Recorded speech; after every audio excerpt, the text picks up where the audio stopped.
Have you ever heard a voice in your head? Not your internal dialogue, but a different voice, bringing you a message, a warning, or maybe some sage advice.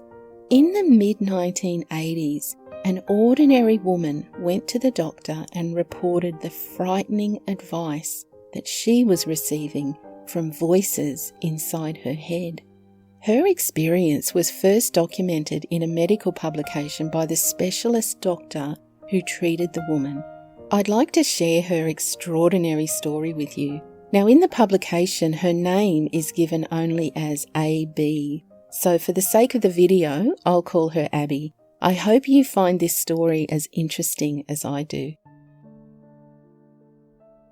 Born in Europe in the mid-1940s, Abby settled in Britain in the late 1960s. After a series of jobs, she got married, started a family, and settled down to a full-time commitment as a housewife and mother. Abby rarely went to her general practitioner as she enjoyed good health and had never had any hospital treatment. Then, one ordinary day in the winter of 1984, as she was sitting quietly at home reading, she heard a distinct voice inside her head. The voice told her, "Please don't be afraid. I know it must be shocking for you to hear me speaking to you like this, but this is the easiest way I could think of.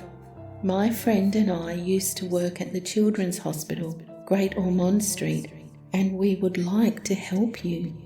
Abby had heard of the Children's Hospital but didn't know where it was and had never visited it. Her children had always been well, so she'd had no reason to worry about them or seek out this hospital. This made it all the more frightening for her, and then the voice intervened again. "To help you see that we are sincere, we would like you to check out the following information." And then the voice gave her 3 separate pieces of information, which she did not possess at that time. Well, Abby checked them out and found them each to be true, but by this stage, she had convinced herself that she'd gone quite mad. In a state of panic, Abby went to see her doctor, who then referred her urgently to Dr. Azuonyi at the Psychiatric outpatients clinic. He diagnosed a functional hallucinatory psychosis and offered general supportive counselling as well as medication. To her enormous relief, the voices inside her head disappeared, and after a couple of weeks of treatment, she and her family went off on holiday. While Abby was overseas and still taking her medication, the voices returned. They told her that they wanted her to return to England immediately and were adamant that there was something wrong with her which needed immediate treatment. So she returned to London and saw Dr. Azuonyi again at the outpatients clinic. Well, by this time, the voices had given her more specific advice. They gave her an address to go to. Reluctantly, and just to reassure her that it was all in her mind, her husband took her by car to the address in question. They discovered that it was the computerized tomography department of a large London hospital. As she arrived there, the voices told her to go in and ask to have a brain scan for 2 reasons. She had a tumour in her brain and her brain stem was inflamed. Because the voices had told her things in the past that had turned out to be true, Abby believed them when they said that she had a tumour and was in a state of great distress when she saw Dr. Azuonyi again the next day.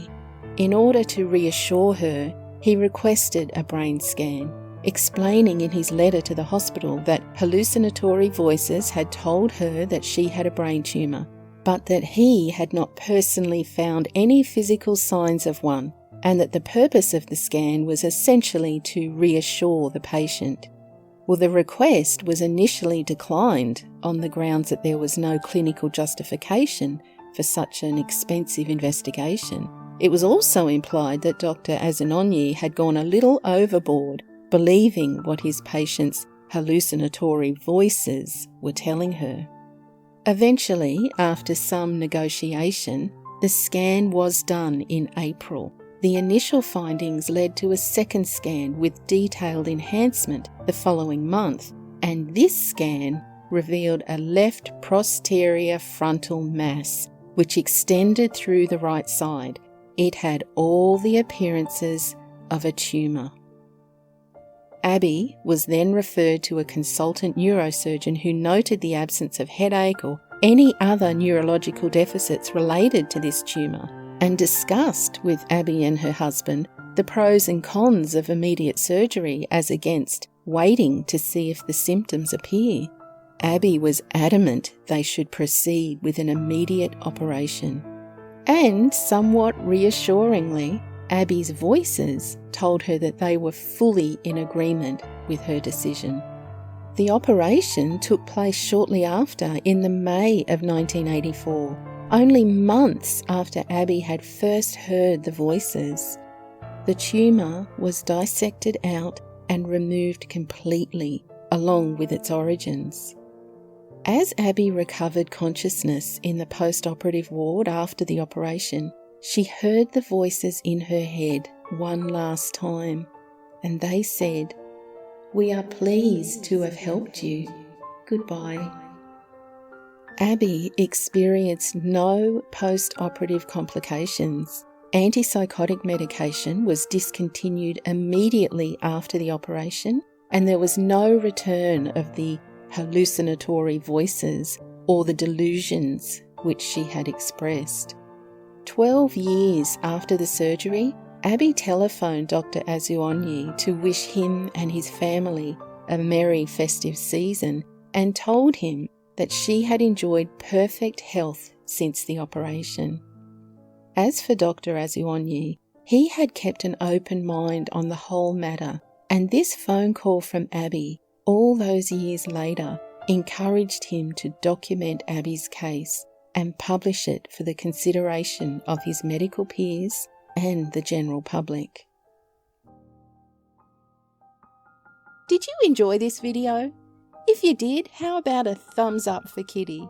And remember, it's a strange world. Keep your eyes and ears open and be kind. Cheerio!